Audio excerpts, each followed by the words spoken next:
20 KG ভরের একটি বস্তুকে ভূমি হতে 40 মিটার উঁচু স্থান থেকে মুক্তভাবে ছেড়ে দেওয়া হলো। তাহলে আমাদের যদি আমরা একটু চিন্তা করি যে আমাদের আসলে বলা হয়েছে কি, আমাদের বলা হয়েছে যে উচ্চতাটা কত ছিল, টোটাল উচ্চতা ছিল হচ্ছে 40 মিটার এবং বস্তুর ভর কত ছিল, বস্তুটা যে ফেলে দেওয়া হয়েছিল সেই বস্তুটার ভর ছিল হচ্ছে 20 কেজি। মানে 20 কেজি ভরের একটা বস্তু 40 মিটার উচ্চতা থেকে ফেলে দেওয়া হয়েছে। ফিজিক্সের কোশ্চেনগুলো সলভ করার জন্য তোমাদের সবার প্রথম যেটা করতে হবে সেটা হচ্ছে দেখবা আসলে প্রশ্নে কি কি ডাটা দেওয়া আছে, তার উপর ভিত্তি করে তোমার অ্যান্সারগুলো হবে। দেখো এবার আমাদের প্রথম কোশ্চেন, এই কোশ্চেনটা যদি আমরা দেখি যে ভূমি হতে কত উচ্চতায় বিভব শক্তি গতিশক্তির 1/3 হবে, এই কোশ্চেনগুলো বরাবরই তোমাদের বোর্ড পরীক্ষার কোশ্চেনে এসে থাকে। তাহলে এই কোশ্চেনগুলো খুব সহজে সলভ করার ওয়েটা হচ্ছে দুইটা জিনিস মনে রাখবে। একটা হচ্ছে গতিশক্তি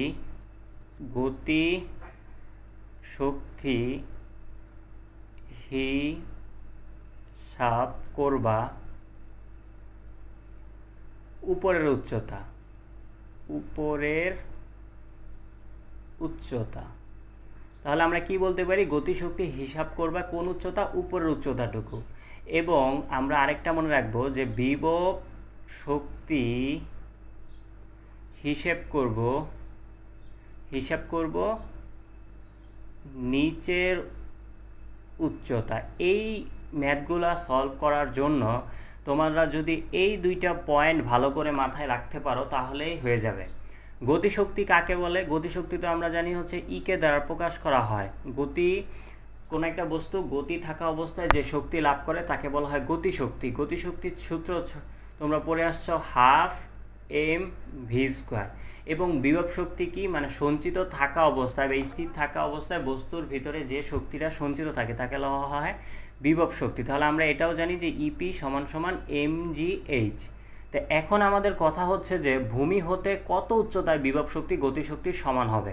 তো প্রথমে যদি আমরা এই কোশ্চেনটার অ্যান্সার করতে চাই তাহলে দেখো যে আমাদের যা বলছে বিভব শক্তিও আনছে গতিশক্তিও আনছে। তাহলে আমরা যে আগে সবার প্রথম তোমরা একটা কাজ করবা, লিখবা হচ্ছে ইপি ইকুয়ালস টু ইকে।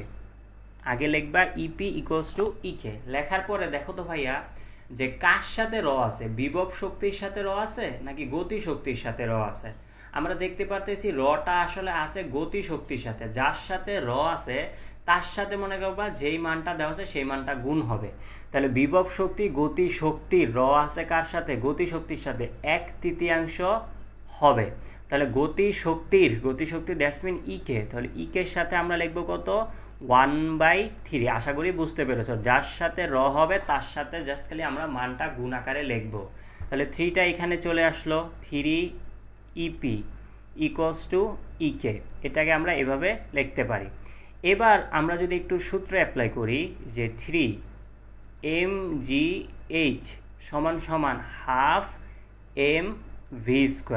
তো এখন দেখো তো ভাইয়া আমাদের এই যে এমটা আছে এবং এই যে এমটা আছে, দুইটা এমকে আমি কেটে ফেলতে পারি। তাহলে এইখানে আমরা লিখতে পারি 3gh ইকুয়ালস টু 12। এখন কথা হচ্ছে v² মানে কি ভাইয়া? v² মানে যেহেতু আমাদের মানটা দেওয়া নেই আমরা লিখতে পারি u² প্লাস 2gh। এই জিনিসটা আমরা লিখতে পারি। তো এখন কথা হচ্ছে যে আমি একটু কিন্তু বলে আসছি যে গতিশক্তি হিসাব করা হয় উপরের উচ্চতা, তাহলে বিভব শক্তি হিসাব করা কি নিচের উচ্চতা। দেখো তো যদি আমাদের আচ্ছা, তো এখন আমি চিন্তা করতে পারি যে গতিশক্তি হিসাব করব উপরের উচ্চতাটুকু। তাহলে আমি চিন্তা করলাম যে এইখানে একটা বিন্দু চিন্তা করলাম, সেটা হচ্ছে সি। এটা হচ্ছে সাপোজ এ, এটা ধরলাম হচ্ছে বি, আর যেইখানে গতিশক্তি বিভব শক্তি গতিশক্তির হবে 1/3, সেই বিন্দুটা হচ্ছে সি। তাহলে আমি একটা কাজ করি, উপরটাকে নিচেরটাকে ধরলাম এক্স, উপরেরটাকে ধরলাম 40 - x, মানে এসি হচ্ছে 40 - x আর বিসি হচ্ছে এক্স। তাহলে আমাদের বিভব শক্তি যেহেতু নিচেরটুকু হিসাব করা হয় তাহলে নিচের উচ্চতা কত, এক্স। তাহলে 3gx ইকুয়ালস টু 12। আদিবেগ কত ছিল যখন বস্তুটা ফেলা হয়, তার আদিবেগ ছিল 0। আর 2gh, এইচ আমি কি বললাম ভাইয়া, গতিশক্তির ক্ষেত্রে উপরে উচ্চতা, তাহলে 40 - x, 40 - x। এটাকে আমরা এভাবে লিখতে পারি। তো এখন এটাকে যদি আমরা সলিউশন করি বা সলভ করি তাহলে দেখবে আমাদের মানটা চলে আসবে। তাহলে এখন এটাকে আমরা লিখতে পারি হচ্ছে 3gx equals to half into 2g 40 minus x, তাহলে 2 কাটা। এখন আমাদের যেটা হয় দেখো, এই পাশেও জি আছে এই পাশেও জি আছে, জি জিও কাটা, তাহলে এইখানে হয় 3x equals to 40 minus x. তাহলে এক পাশে যদি আমরা নিয়ে আসি দেখো হয়ে যায় 40x সমান সমান 4x equals to 40, x equals to তাহলে কত হয় ভাইয়া 10 মিটার। তাহলে এখন আমরা যেটা বলতে পারি এক্স এর মান কত আসছে 10, তাহলে এখন আমরা বলতে পারি বি বিন্দু থেকে 10 মিটার উপরে সি বিন্দুতে বিভব শক্তি গতিশক্তির 1/3 হবে, অথবা এ থেকে সি বিন্দুর দূরত্ব যেহেতু 30, তাহলে এ থেকে 30 মিটার নিচে বিভব শক্তি গতিশক্তির 1/3 হবে। তাহলে তোমরা এই কোশ্চেনটা খুব সহজে সলভ করতে পারবা যদি তোমাদের মাথায় গতিশক্তির হিসাব করা বিষয়টা উচ্চতাটা উপরের কথা চিন্তা করো এবং বিভব শক্তির উচ্চতাটা নিচের কথা চিন্তা করো, তাহলেই দেখবে এই কোশ্চেনটা খুব সহজে অ্যান্সার করতে পারো এবং এই কোশ্চেনগুলো খুব বেশি আমাদের পরীক্ষাতে চলে আসে। আচ্ছা, পরের কোশ্চেনটা যদি আমরা একটু দেখি, দেখো পরের কোশ্চেনটাও অনেক আসে যে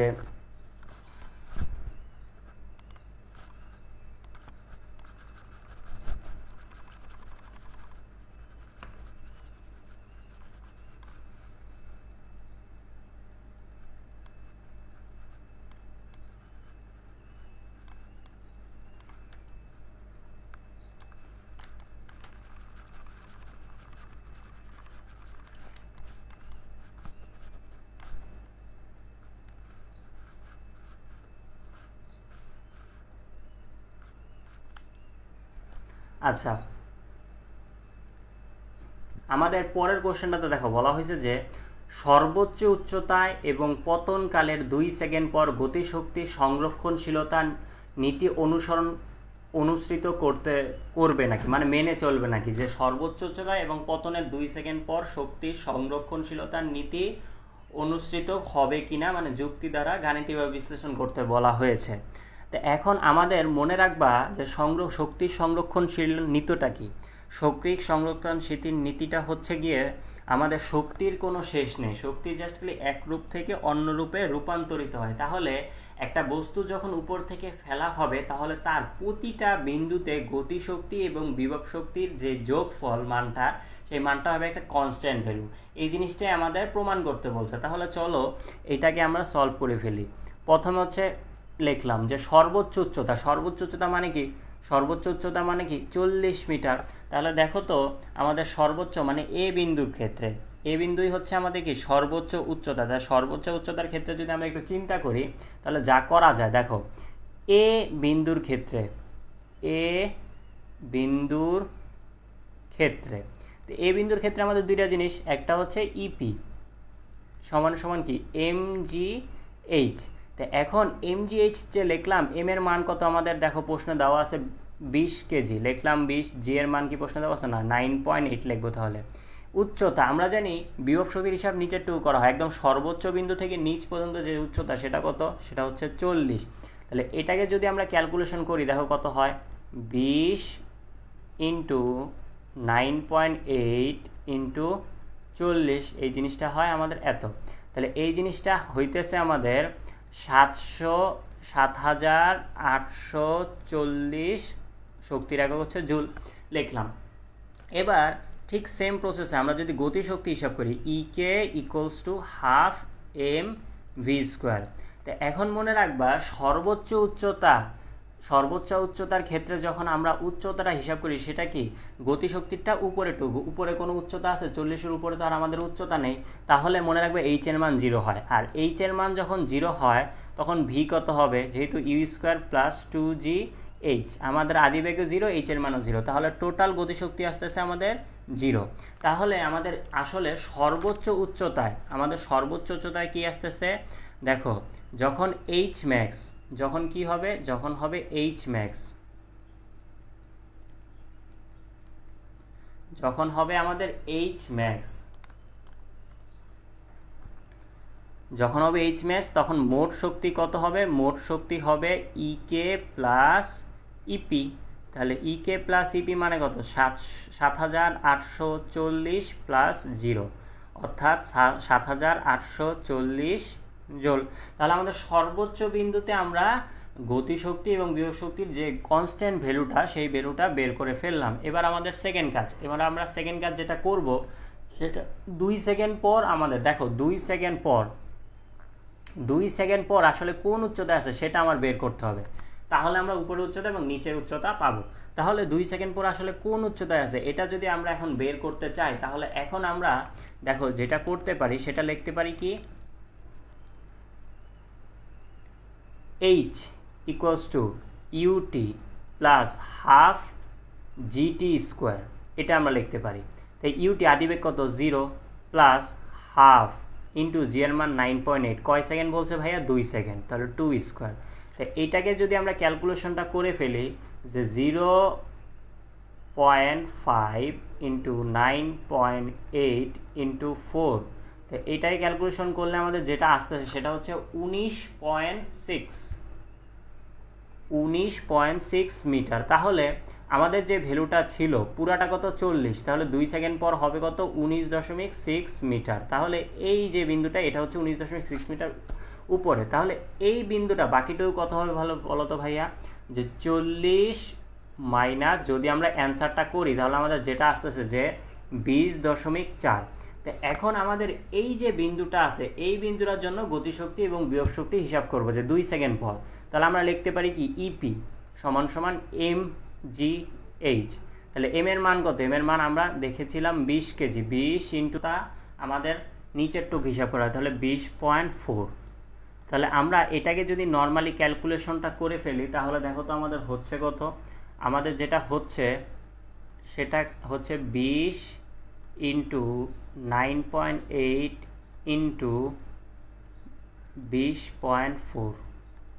তাহলে আমাদের যেটা আসতেছে সেটা হচ্ছে 399.998.4 জুল, এটা আমাদের আসতেছে যে 3998.4। আমরা আবার গতিশক্তি হিসাব করি যে E K equals to half M V square.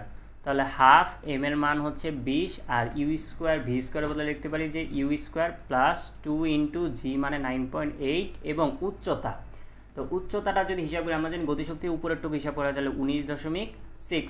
তাহলে টোটালি যে ভ্যালুটা আসতেছে সেই ভ্যালুটা কত? সেই ভ্যালুটা হচ্ছে আমাদের 3841.6 জুল। এবার আমরা যদি দুইটা যোগ করি ইকে প্লাস ইপি, তাহলে আমাদের দেখো কত আসতেছে 3998 প্লাস 3841.6। তো এইটাকে যদি আমরা ক্যালকুলেশন করি তাহলে আমাদের যেই ভ্যালুটা আসতেছে সেই ভ্যালুটা হচ্ছে 7840 জুল।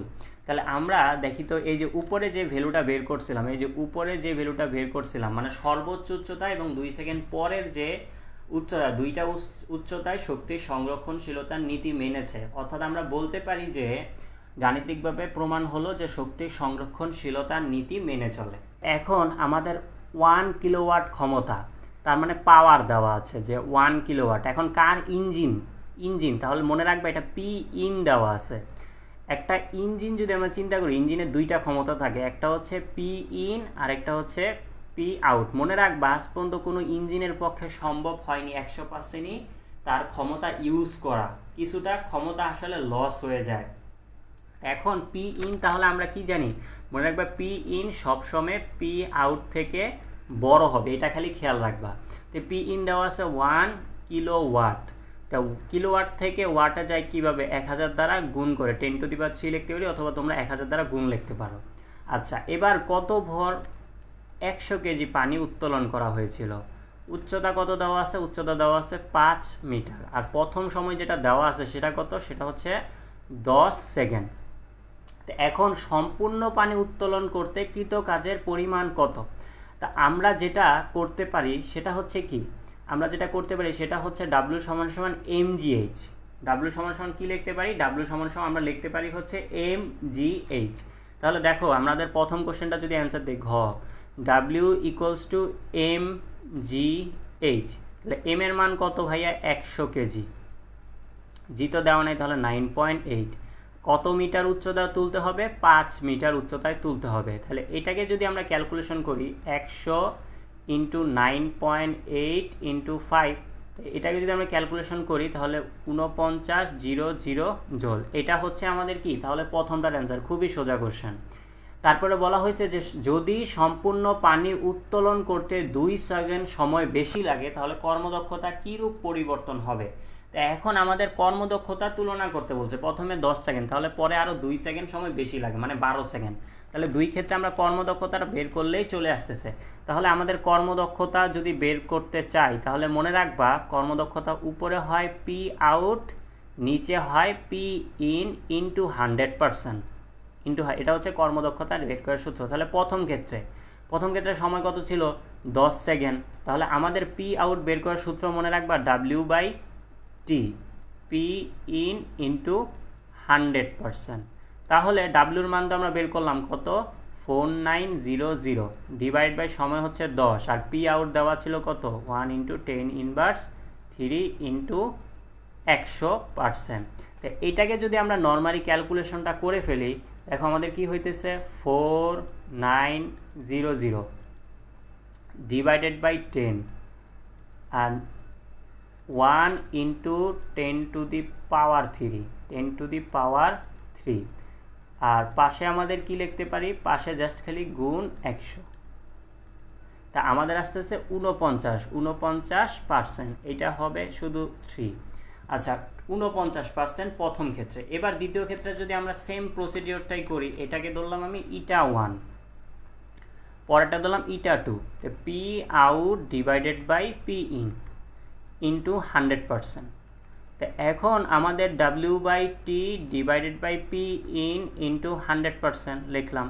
তো এখন সেম প্রসিডিওর লিখবো 4900 ডিভাইড বাই কত সেকেন্ড, 2 সেকেন্ড বাড়াইতে বলেছিল, তাহলে 10 থেকে 2, তাহলে এটা হচ্ছে 12, তাহলে 1 into 10 to the power 3 into 100%। তো এইটাকে যদি এখন আমরা ক্যালকুলেশন করি তাহলে দেখো তো কি হইতেছে, আমাদের এটাকে ক্যালকুলেশন করলে যেটা হচ্ছে সেটাকে আমরা লিখতে পারি হচ্ছে 4900 divided by 12, 1 into 10 to the power 3 into 100। আমাদের এখন যেটা আসতেছে সেটা আসতেছে কত, 40.33%। তাহলে দেখা যাচ্ছে একটা হচ্ছে আমাদের 49% আরেকটা কত, 40.33%। অর্থাৎ আমরা কর্মদক্ষতার যে ডিফারেন্স সেটা কত, সেটা হচ্ছে জাস্ট খালি দুইটার বিয়োগফল, 49 40.33%। তাহলে এইটার যে বিয়োগফল সেটাই হবে আমাদের কাঙ্ক্ষিত সেই অ্যান্সারটা। আশা করি বুঝতে পেরেছি। আচ্ছা আমরা যদি 3 নাম্বার কোশ্চেন সলভ করা শুরু করি, দেখো এখানে বলা হয়েছে ভূমি থেকে এ বিন্দুতে বস্তুটি ওঠাতে যদি 2 মিনিট সময় লাগে তবে ক্ষমতা কত। আমরা জানি ভাইয়া যে ক্ষমতা নির্ণয় সূত্র P = W/T। তাহলে W = কি ভাইয়া, W = mgh / T। তা এখন T মানে কত, 2 মিনিট, 2 × 60 সেকেন্ডে নিলাম। m এর মান কত দেখো, এই যে প্রশ্নে দেওয়া আছে 5 কেজি, তাহলে এখানে আমরা লিখতে পারি 5, জি এর মান 9.8। তাহলে আমাদের কি একদম ভূমি থেকে এই বিন্দুতে উঠানো হয়েছিল, তাহলে কত এটা দেওয়া আছে 60 মিটার, তাহলে ইন্টু 60। তো এটাকে যদি নর্মালি আমরা ক্যালকুলেশন করি দেখো তো কত হয়, যে 5 × 9.8 × 60 ভাগ 2 ভাগ যদি আমরা করি যে 2 × 60, তো এটাকে যদি আমরা নর্মাল ক্যালকুলেশন করি আমাদের যেটা আসছে সেটা হচ্ছে 24.5 ওয়াট। একদম ইজি ভাই, প্রথম কোশ্চেনটা আমাদের সলভ হয়ে গেল। এবার হচ্ছে দ্বিতীয় কোশ্চেনটা, একটু আগে যে কোশ্চেনটার মতো করেছিলাম যে বি এবং সি বিন্দুতে শক্তি সংরক্ষণশীলতার নীতিগুলো মেনে ছিল নাকি। বি এবং সি বিন্দুতে শক্তি সংরক্ষণশীলতার নীতি অনুসৃত করেছিল বা মেনেছিল নাকি। তাহলে এই যে বি আর এই যে সি, চলো তাহলে এটা করি। দেখো আমি কিন্তু আগে যে কোশ্চেনটা সলভ করেছিলাম সেটাতে বলেছিলাম গতিশক্তি হিসাব করা হয় উপরের উচ্চতা, বিভব শক্তি হিসাব করা হয় কোন উচ্চতা, নিচের উচ্চতা। তাহলে এখন আমরা যেটা করতে পারি যে বি এর ক্ষেত্রে বি এর ক্ষেত্রে দেখো তো বি বিন্দুর উপরের উচ্চতা কত, আমাদের বলা হয়েছে যে এবি, এবি মানে 1/4 এসি। এবি মানে কি বলা হয়েছে, এবি মানে বলা হয়েছে 1/4 ইন্টু এসি। এসি মানে কত, এসি, এসি মানে হচ্ছে 60। তাহলে এটাকে যদি আমরা ক্যালকুলেশন করি যে 60/4, তো এটাকে আমাদের ক্যালকুলেশন করলে হতেছে 15। তাহলে নিচের বিসি কত হবে বলা, নিচের বিসি হবে 60 - 15 অর্থাৎ 45 আমাদের আসতেছে। এটা 45 আর এটা হচ্ছে 15 মিটার। এখন বি এর ক্ষেত্রে মনে রাখবা বি বিন্দুর ক্ষেত্রে ইপি হবে কি MGH, এম এর মান কত দেওয়া আছে 5, জি এর মান দেওয়া আছে 9.8। আর উচ্চতা আমরা জানি উচ্চতা বিভব শক্তিটা নিচে টু হিসাব করা হয়, তাহলে বিসি হিসাব করা হয়। বিসি কত 45। তাহলে এটাই যদি আমরা ক্যালকুলেশন করি যে 5 × 9.8 × 45, এটাই ক্যালকুলেশন করলে আস্তে আস্তে আমাদের 2205 জোল। এবার আমরা যদি এবার গতিশক্তিটা হিসাব করে ফেলি, দেখো তো গতিশক্তি হিসাব করব E K equals to half M V square. তাহলে হাফ এম এর মান হচ্ছে 5, ভি স্কোয়ারকে লিখতে পারি ইউ স্কোয়ার প্লাস 2GH। তাহলে এটাকে লিখতে পারি half into 5 into U square. U square মানে কি 0, আদিবেগ 0 প্লাস 2 ইন্টু জি 9.8। আমরা জানি গতিশক্তিটা উপরেরটুক হিসাব করা, আমরা উপরেরটুক কত বের করছিলাম 15। তাহলে এটা হচ্ছে 15। তো এটা দিয়ে যদি আমরা এখন ক্যালকুলেশনটা করে ফেলি, দেখো তো কত হয়, 0.5 ইন্টু 5 ইন্টু 2 ইন্টু 9.8 ইন্টু 15, এখানে আসলে 735 জোল। তাহলে আমাদের আসলে বি বিন্দুর মোট শক্তি কত আসে, ইভি দুইটার যোগফল 2205 যোগ 735। তাহলে এটা যদি আমরা করি যোগ 5, তো এটা করলে আসতেছে 2940 জোল। তাহলে আমার বি বিন্দুর যে শক্তিটা সেটা আমরা বের করে ফেললাম। এবার দেখো তো আমাদের সি বিন্দু বলছে, সি বিন্দু, তো সি বিন্দুর সংরক্ষণশীলতার নীতি যদি আমরা বের করতে চাই তাহলে কিভাবে করা যায় বলো তো ভাইয়া। আমরা জানি সি বিন্দুটা ভূমিতে, তো ভূমি থেকে একদম উচ্চতা, উপরের উচ্চতা কত 60, আর ভূমি থেকে একদম সি থেকে একদম নিচের উচ্চতা কত 0। তাহলে সেম জিনিসটা যদি আমরা করি, দেখো তো সি এর ক্ষেত্রে ইপি MGH, তো এখন আমাদের যেহেতু এটা হচ্ছে সি, তাহলে আমরা জানি বিভব শক্তির নিচের উচ্চতা, সি এর নিচে কি, জি এর নিচে আসলে 0, তাহলে এম ইন্টু জি ইন্টু 0, তাহলে টোটালটাই 0। আর গতিশক্তি যদি হিসাব করি E K equals to half M V square, তাহলে হাফ লিখলাম, এম মানে কত দেওয়া ছিল 5, আর আমাদের ভি স্কোয়ার মানে U square plus 2 into G 9.8 into উচ্চতা। আমরা জানি গতিশক্তির ক্ষেত্রে উপর উচ্চতা হিসাব করা, তাহলে তখন হিসাব করা একদম পুরাটা উচ্চতায়, তাই পুরাটা উচ্চতা কত 60 দেওয়া আছে। তো এটাকে যদি আমরা ক্যালকুলেশন করি 2 তো কাটা, তাহলে 5 ইন্টু 9.8 ইন্টু 60, 2940 জোল। তাহলে সি বিন্দুর মোট শক্তি কত হবে, সি বিন্দুর 0 প্লাস 2940, তাই অ্যান্সার হচ্ছে 2940 জোল। তাহলে দেখা যাচ্ছে দেখো ই বিন্দুর মোট শক্তি এবং সি বিন্দুর মোট শক্তি দুইটা শক্তি সমান, অর্থাৎ তাদের ভিতরে শক্তির সংরক্ষণশীলতার নীতিটি মেনেছিল। আশা করি। আচ্ছা, এবার যদি আমরা একটু চিন্তা করি, দেখো আমাদের একটি ইঞ্জিন প্রতি মিনিটে 2000 লিটার পানি 18 মিটার উচ্চতায় ছাদে তুলতে পারে। দেখো এখানে কি কি দেওয়া আছে, ফার্স্টে হচ্ছে প্রতি মিনিটে মানে সময় দেওয়া আছে কত 60 সেকেন্ড, এবং কত কেজি পানি তুলতে পারে, প্রায় 2000 কেজি পানি তুলতে পারে, এবং কত উচ্চতায়, উচ্চতার হচ্ছে 18 মিটার উচ্চতায়, এবং যার কর্মদক্ষতা কত, কর্মদক্ষতা হচ্ছে 70%, এই জিনিসটা দেওয়া আছে। এবার বলা হইল কি ইঞ্জিনটির ক্ষমতা নির্ণয় করতে বলছে, যে ইঞ্জিনটির আসলে অ্যাকচুয়াল ক্ষমতা বের করতে বলছে, অর্থাৎ মনে রাখবা পি ইন বের করতে বলছে যেহেতু ইঞ্জিনের। তাহলে আমরা জানি eta equals to P out divide by P in into 100%। তাহলে এখন ইটার মান কি প্রশ্ন দেওয়া আছে, হ্যাঁ দেওয়া আছে কত 70%, equals to P out P in into 100%। তাহলে এটাকে যদি আমরা এক পাশে নিয়ে আসি তাহলে 0.7 হয়ে যায়, তাহলে P in equals to P out divided by 0.7। তো পি আউট মানে কি MGH ডিভাইড বাই টি 0.7। তাহলে MGH, এম এর মান কত দেওয়া আছে 2000, জি এর মান 9.8, উচ্চতা কত 18, আর সময় কত দেওয়া আছে, সময় দেওয়া আছে 60 সেকেন্ড 0.7। তো এইটাকে যদি আমরা ক্যালকুলেশন করি তাহলে আমাদের যেটা আসতেছে দেখো সেটা আমাদের কি আসতেছে, আমাদের আসতেছে হচ্ছে 2000 into 9.8 into 18 divided by 60 divided by 0.7।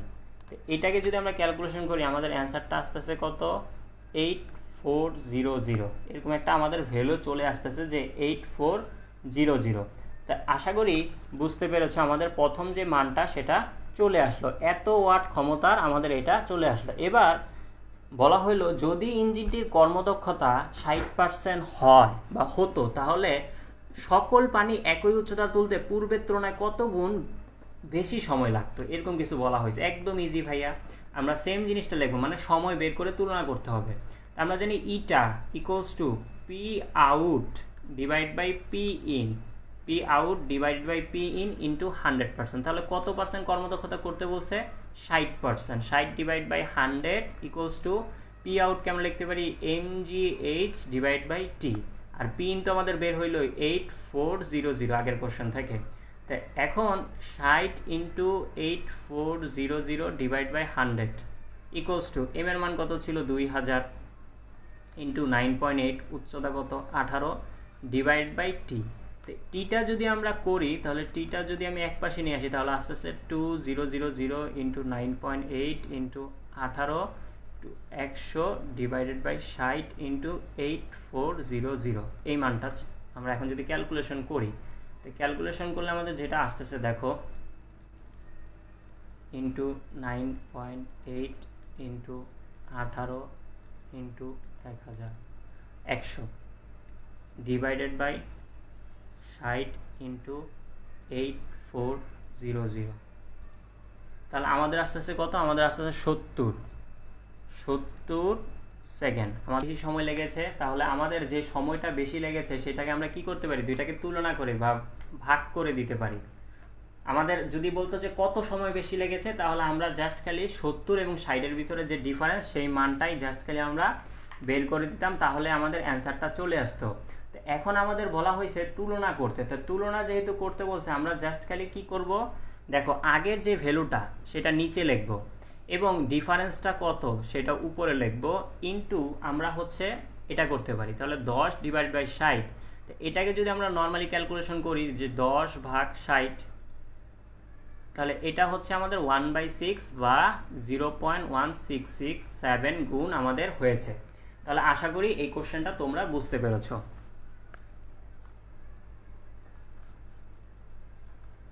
এবং ব্যাস দেওয়া আছে 4 মিটার, এমন কিছু দেওয়া আছে। একটি বৈদ্যুতিক মিটারের সাহায্যে সম্পূর্ণ পানির মানে কুয়াটির পানি খালি করতে এত সময় লাগে। এখন বৈদ্যুতিক মোটরটির ক্ষমতা কত, এরকম কিছু বলা হয়েছে যে বৈদ্যুতিক মিটারটির মোটরটির ক্ষমতা কত। যেহেতু আমাদের কর্মদক্ষতা নেই তাহলে আমরা জাস্ট খালি পি ইনটা বের করব। তো পি ইন আমরা কি লিখতে পারি, পি ইন আমরা যেটা লিখতে পারি সেটা হচ্ছে mgh ডিভাইড বাই টি। এখন দেখো তো ভর কি দেওয়া আছে, না ভর দেওয়া নেই, ভরের বদলে আমরা মনে রাখবো রো ভি লিখতে পারি। ছোটবেলায় পড়ছিলাম রো সমান সমান কি এম বাই ভি, তাহলে এম এর বদলে রো ভি লিখতে পারি জিএইচ ডিভাইড বাই টি। তো এখন রো তো লিখলাম, পানির রো এর মান কত, পানির ক্ষেত্রে মনে রাখবা ঘনত্ব হচ্ছে 1000 রো, আর এটাকে আমরা লিখতে পারি ভি, ভি এর বদলে আমরা লিখতে পারি হচ্ছে পাই আর স্কোয়ার এইচ, পাই আর স্কোয়ার এইচ, অথবা যেহেতু আমাদের একটা অলরেডি এইচ আছে আমরা একটা লিখতে পারি এল জিএইচ ডিভাইড বাই টি। তো এখন আমরা যেটা করতে পারি দেখো রো এর বদলে আমরা লিখবো হচ্ছে 1000 3.1416, আর আর এর মান দেখো যে ব্যাস কত দেওয়া আছে 4 মিটার, তাহলে ব্যাসার্ধ হবে অর্ধেক 2 মিটার। এবং এল মানে হবে পুরাটা উচ্চতা গভীরতা 7.2, জি মানে হচ্ছে কত 9.8, এবং আমাদের যে এইচটা আছে সেই এইচটা হচ্ছে মনে রাখবা তার অর্ধেক, বা তোমার ভর কেন্দ্রের সরণ কি কতটুকু খালি আছে, আমাদের কি পুরাটাই ছিল ভরা, তাহলে খালি আছে কতটুকু 0, কতটুকু খালি করতে হবে পুরাটাই খালি করতে হবে ডিভাইডেড বাই 2, এটা মনে রাখবা। তাহলে 7/2 divided by 2, 7/2 divide by 2 divide by আমাদের যে সময়টা দেওয়া আছে, কত সময় দেওয়া আছে 31.4, এটাকে আমরা কিসে নিব, সেকেন্ডে নিব। তো এটাকে যদি আমরা ক্যালকুলেশন করি আমাদের যেই ভ্যালুটা চলে আসে সেই ভ্যালুটা আমরা লিখতে পারি,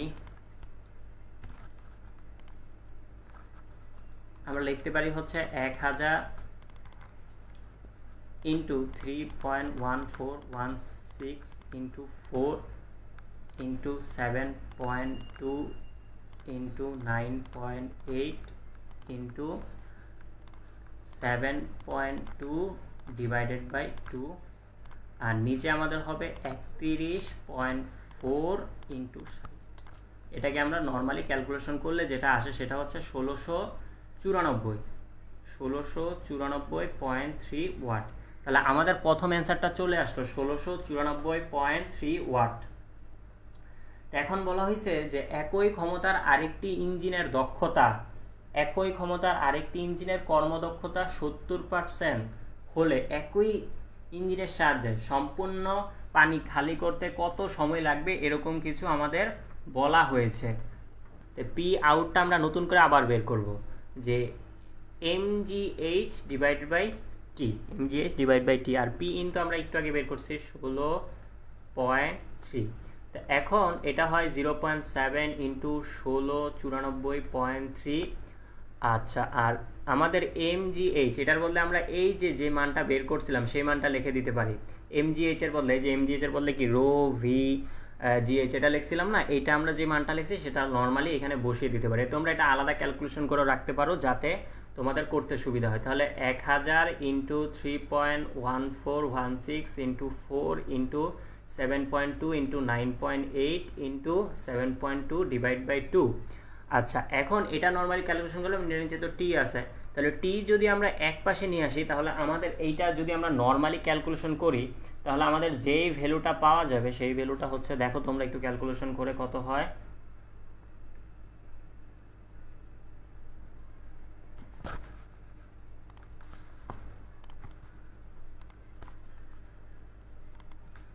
আমাদের প্রথমে হচ্ছে 1000 into 3.1416 into 4 into 7.2 into 9.8 into 7.2 divided by 2, আর এখানে আমাদের যে মানটা সেই নিচের মানটা লিখবো 0.7 ইন্টু 1694.3। নর্মালি ক্যালকুলেশন করলাম, আমাদের আসতেছে কত, আমাদের আসতেছে হচ্ছে 2691.43। এটা কি সেকেন্ড। তো সেকেন্ড থেকে মিনিটে যায় কীভাবে, সেকেন্ড থেকে মিনিটে যায় যে ভ্যালুটা আসবে সেটাকে 60 দ্বারা ভাগ।